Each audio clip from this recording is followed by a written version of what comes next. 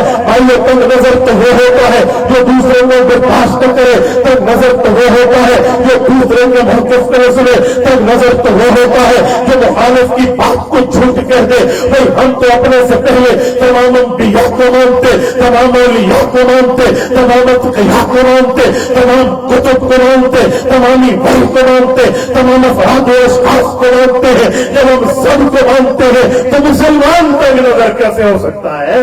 مسلمان کو تنگ نظری کا تانا دیا جاتا ہے۔ میں مسلمان کو تنگ نظر نہیں ہے جب میں آپ کو مانتا ہوں، آپ کے نبی کو مانتا ہوں، نبی پہ اترنے والی کتاب کو مانتا ہوں، ان کے والدین کو مانتا ہوں، تو مجھے بھی ویسی عزت دی جائے۔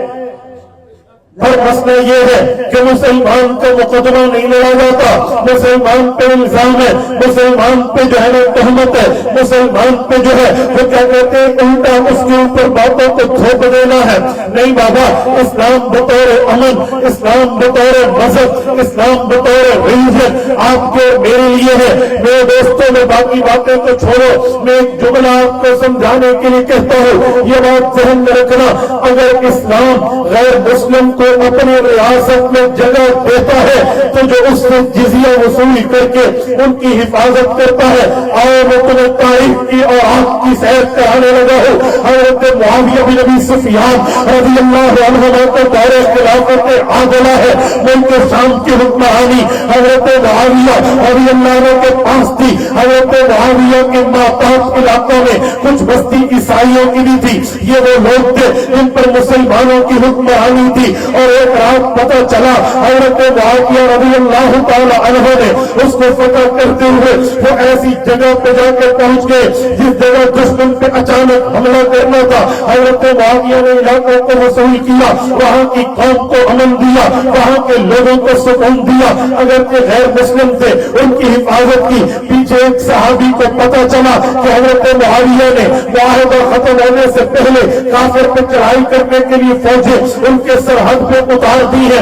وہ صحابی پیغمبر کی حدیث لے کر آئے، حضرت معاویہ کے پیچھے پہنچے، گھوڑے کو دوڑایا، اسپیڈ میں آئے، ایک دو دن تو لگے لیکن حضرت معاویہ تک پہنچے اور آ کر کہنے لگے وفاء اللہ حضر، میرے پاس پیغمبر نے فرمایا ہے کسی قوم سے تمہارا معاہدہ ہو چاہے وہ غیر مسلم کیوں نہ ہو، اس معاہدے کو بھی پورا کرنا ہے، غداری نہیں کرنی۔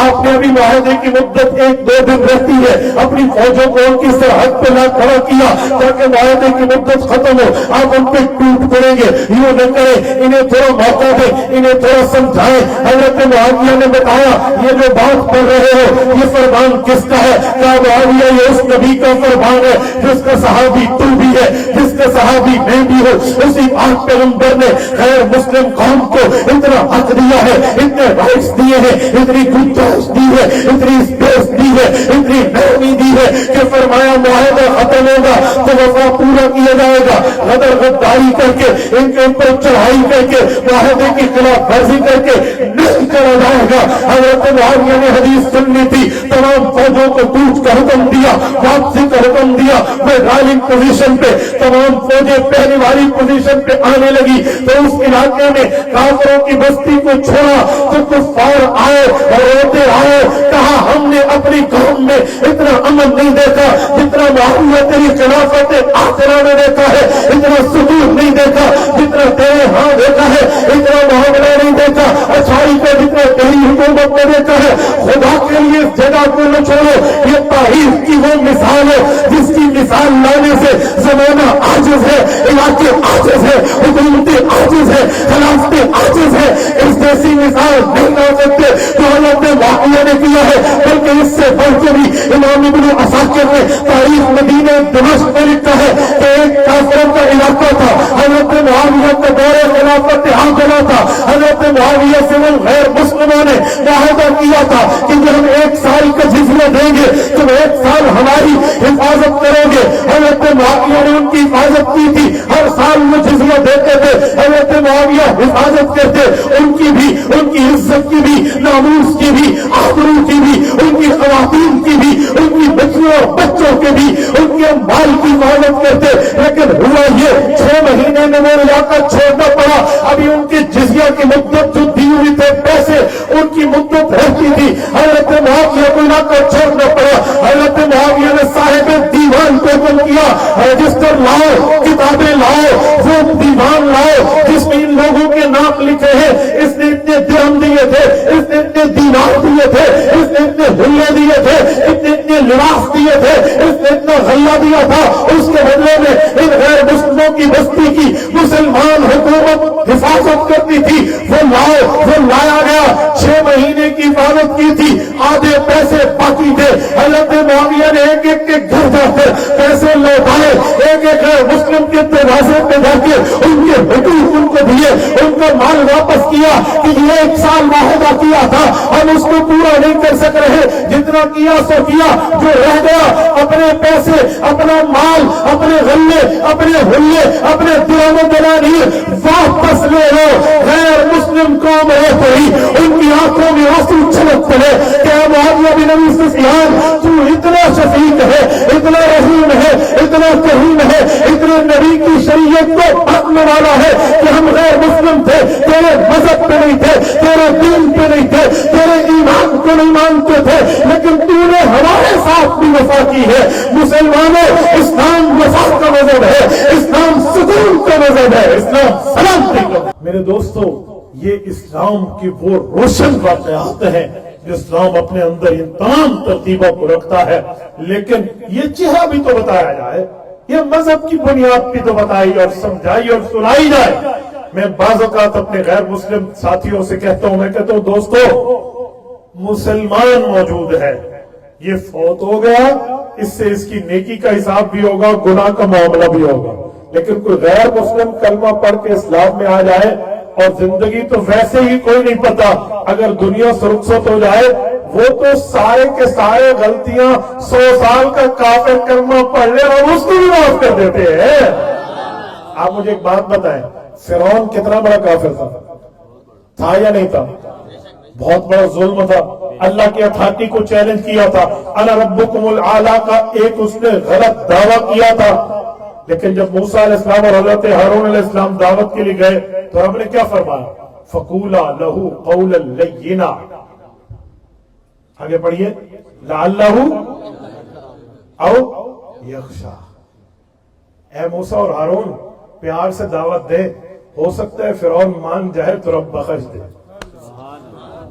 آپ مجھے بتائیں، اللہ تعالی جل شانہ کی کرم نوازی کو دیکھیں، خداوندی رحمت کے دامن کو دیکھیں، اللہ کی اس رحمت کے دامن کی وسعت کو دیکھیں۔ فرمایا فرعون کے لیے معافی کی اسپیس رکھ دی، فرمایا تذکروا یخشیٰ، ہو سکتا ہے وہ نصیحت پکڑے اور ڈر جائے تو اس کے لیے بھی ہے۔ آپ مجھے بتائیں، جب رب اپنے مخالف کے لیے یہ نرمی رکھ سکتے ہیں تو اپنے ماننے والے کے لیے کیا نہیں ہوگا؟ اپنے ماننے والے کے لیے کیا نہیں ہوگا؟ اللہ جل شانہ وہ ستار ہے۔ آپ کو پتہ ہے دنیا میں لوگ ایک دوسرے کی تعریف کرتے ہیں، ویل ڈن مین، واہ ویری ویری نائس پرسنالٹی، کہتے ہیں یہ بندہ بہت اچھا ہے۔ یہ بندے کی تعریف نہیں ہو رہی، پتہ ہے کس کی تعریف ہو رہی ہے؟ اللہ کی صفت ستاری کی تعریف ہو رہی ہے۔ اللہ کی ایک صفت ہے ستار ہونا، ستار کہتے ہیں پردہ ڈالنا۔ اگر کسی کے عیب دوسرے پہ ظاہر ہو جائے وہ خاک اس کی عزت کرے گا، عزت جو اس کی ہوتی ہے وہ اس کی نہیں ہو رہی، وہ اللہ کی صفت ستاری کی ہو رہی ہے کہ رب نے اس کے گناہوں کو چھپا دیا۔ یہ تو معاملہ ایسا ہے میرے دوستو، وہ رب کا رحمت دامن کتنا وسیع ہے، اس کے یہاں آنے میں کون سا مسئلہ ہے؟ اس کے یہاں اللہ کی ستاری کی صفت کہتے ہیں۔ موسیٰ علیہ السلام سے رب نے فرمایا نماز استسقا پڑھو، اللہ سے بارش کی دعا مانگو، بارش ملے گی۔ حضرت موسیٰ علیہ السلام کے ساتھ 70,000 قوم نماز استسقا کے لیے جنگل میں نکلی کہ جی 2 رکعت نماز پڑھے، اللہ آسمان سے بارش دے، ورنہ تو قحط پڑ گیا۔ اللہ تعالیٰ سے دعا کی، رب نے فرمایا موسیٰ تمہاری قوم میں ایک گناہگار خطا کار ٹھہرا ہے، اتنا بڑا گناہگار ہے، اسے ایک گناہوں کی وجہ سے پوری قوم بارش سے محروم ہے، اسے کو نکل جائے یہاں سے۔ حضرت موسیٰ علیہ السلام کھڑے ہوئے اور اعلان کیا، فرمایا اس قوم میں اتنا بڑا گناہگار شخص موجود ہے جس سے اللہ کی رحمت انتہائی دکھی ہے، وہ ادھر سے ہٹے گا تو ہمارے اوپر رحمتیں، برکتیں، شفقتیں خدا کی آئیں گی۔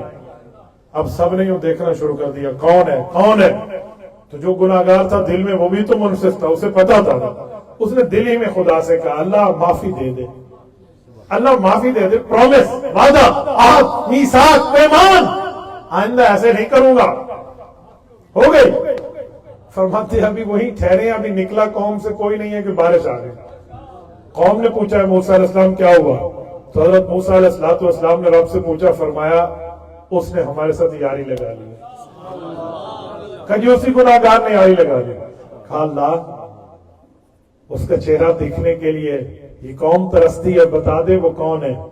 فرمایا موسیٰ جب میرا دشمن تھا میں نے پھر بھی اس پہ ستاری کی چادر رکھی، اب تو میرا یار بن گیا۔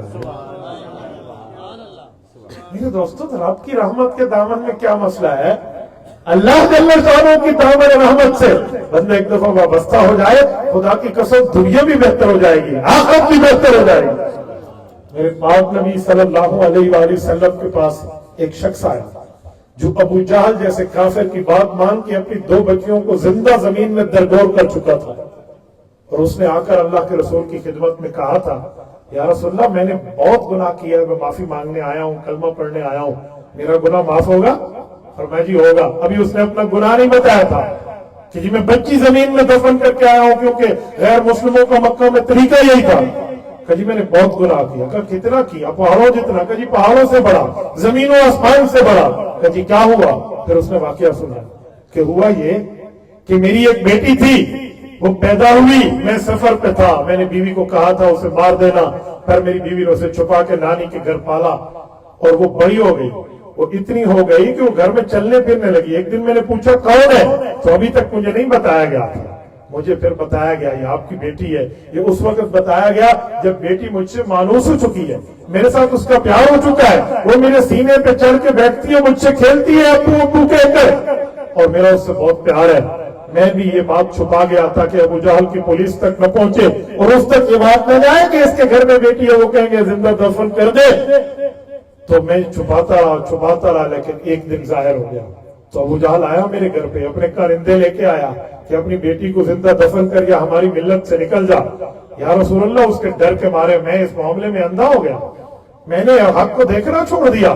میں نے اس بچی کو اٹھایا، اس کی ماں کو کہا سے تیاری کرے، اسے لے کے جاتا ہو۔ تو لے کے جانے کے لیے میں نے اس بچی کی تیاری کرائی، وہ نہایت ہوئی، اس نے اپنے خوبصورت سے بال بنائے، چھوٹی معصوم سی کلی نے خوبصورت کپڑے پہنے، اور مجھ سے پوچھا کہاں چلیں گے؟ میں نے کہا تیری نانی اماں کے گھر چلیں گے۔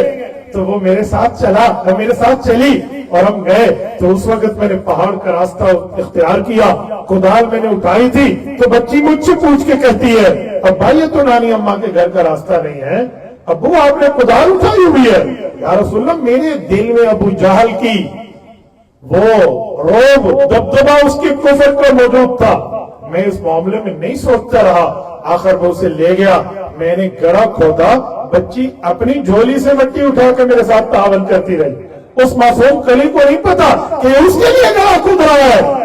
گڑھا کھود گیا تو اسے میں نے اٹھا کر اندر پھینکا اور اس کے سینے پہ پتھر رکھا، وہ رونے لگی ابو میں تیرے گھر نہیں رہوں گی، مجھے کیوں مار رہا ہے، میرا گناہ کیا ہے، میری خطا کیا ہے، میری غلطی کیا ہے، ابا میرے ساتھ یہ ظلم کیوں کر رہے ہو، میں نے تو ایسا کچھ نہیں کیا، ابا میری ماں روئے گی، تو مجھے نانی اماں کے گھر لے کے آ رہا تھا، ابا جی کیا ہو گیا؟ کہا جی میں نے آنکھیں بند کی، اس کے اوپر پتھر مارا، اسے مار کے وہیں زندہ دفن کر دیا، وہ مر گئی وہاں سے، اس کی آواز کو میں نے زمین کی پاداش میں دفن کر دیا۔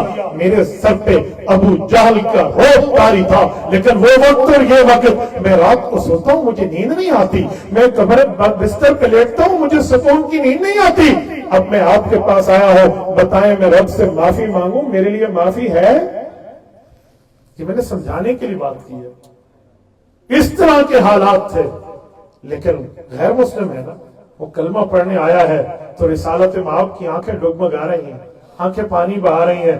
آخر سر اٹھایا اور فرمایا واقعی تو آسمان و زمین اور پہاڑ اور دریا سمندر سے بڑا جرم کر کے بیٹھا ہے, لیکن رب کی رحمت اس جرم سے بھی بڑی ہے, اللہ کی رحمت اس سے بھی بڑی ہے.